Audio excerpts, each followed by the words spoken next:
ലോകം സൃഷ്ടിച്ച ശക്തനാം ദൈവം. തപസ്സിൻ്റെ പുണ്യനാളുകൾ സമാഗതമായി. ഇതൊരു ക്ഷണമാണ്. ജ്ഞാനസ്നാനത്തിലൂടെ നമുക്ക് ലഭ്യമായ കൃപയും സമൃദ്ധിയും ഓർമ്മച്ചപ്പിൽ അടച്ചുപൂട്ടാതെ അവ നവീകരിക്കാനും വളർത്തുവാനുമുള്ള ക്ഷണം, അതായത് നവീകരണത്തിനുള്ള ക്ഷണം.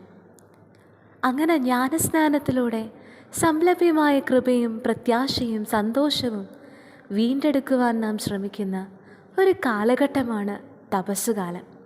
അതുവഴി ഈ നോമ്പ് കാലത്തിൽ ദൈവമക്കളുടെ സ്ഥാനം നാം പുനരാവിഷ്കരിക്കുന്നു. കൊത്തിനെ ഞായറാഴ്ചയോടെയാണ് തപസ്സുകാലം ആരംഭിക്കുന്നത്. അതെ, ദൈവസ്നേഹത്തിൻ്റെ പ്രകാശം പരത്തിയ കാനായിലെ കല്യാണം അനുസ്മരിച്ചുകൊണ്ട് തന്നെ.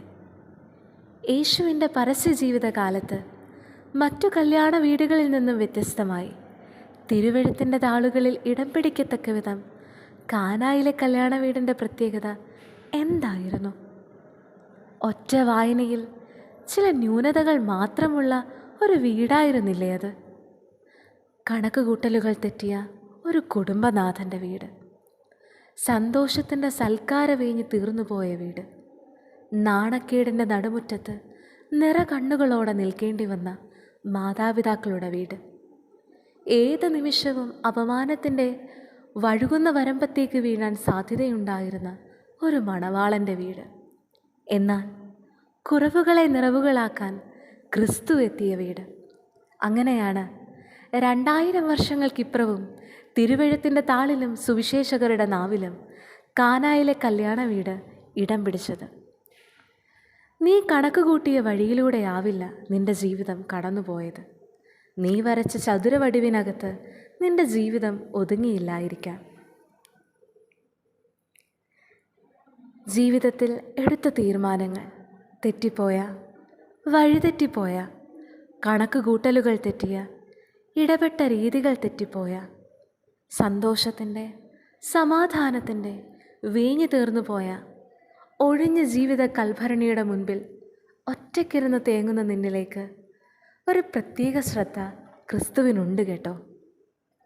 കാനായിലെ കല്യാണ വീട്ടിൽ പച്ചവെള്ളം മേൽത്തരം വീഞ്ഞാക്കി മാറ്റിയവൻ നിന്റെ ജീവിതത്തിലേക്ക് കടന്നു വരുമ്പോൾ ജീവിതത്തിൻ്റെ രുചി മാറും, സാധ്യതകൾ വളരും. നാം എന്താണ് ചെയ്യേണ്ടത്?